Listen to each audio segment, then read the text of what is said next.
Hey, have you ever saw something on TV and said, I want to build that out of Lego? I did, and this is what I saw. So I just had to build it.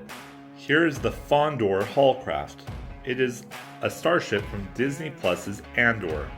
And there's Lego me checking it out with the mastermind spy Luther. Before I get into this ship, let me show you how I found it, because honestly, I didn't have the time to design it myself. But I went on Rebrickable.com to this great designer called 2Bricks Official, and I scrolled through their pictures and found what looked like the Andor that was screaming to me, that should be in my collection. And after a short time of picking through all of my Lego collection, I decided to start building. And boy was that fun. But this video is all about the ship, so let me show you where we're at. For those of you that have seen the show, this is one of the most iconic ship battles ever. And so this ship actually has laser beams that come out the sides to be able to recreate that show, as Gavin here is helping me demonstrate. One thing the creators advertised with this ship was whooshable, and as Gavin demonstrates, it does pretty well. It holds up all right, except for the cockpit piece, which doesn't hold in quite as well as you'd like it to. You never want to see that face when playing with Lego. Now the laser pieces actually come out and in fairly simply. It's just a real clean tile build to be able to slide it in, and disappears into the chassis of the airframe and back out just as easily. Now between the original design and my design, the top doesn't look exactly the same. But one thing I love about building ships from Rebrickable is that I can go through and modify them to make them the way I want. Like the double blaster or the antennas, or even the all-glass dome instead of a solid plastic dome. The goal is to make a ship that you enjoy and that really becomes a part of your collection. So that's what I did. We really enjoy sharing Lego in this house, so being able to fly around and play with it was a major plus as well. I really enjoy the weapons package on this ship.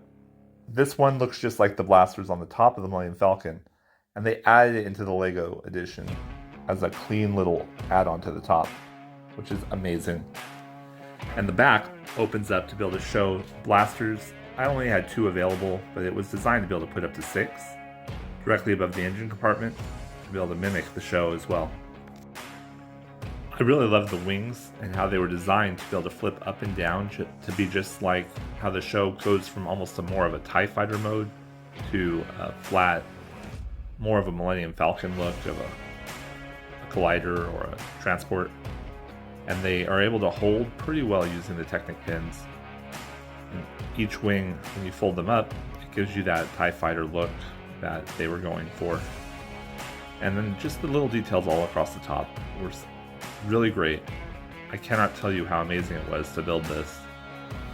And if you compare it with the Minfig Scale Razor Crest, you can tell that the detail really is a cut above for a ship that's supposed to both be Minfig Scale.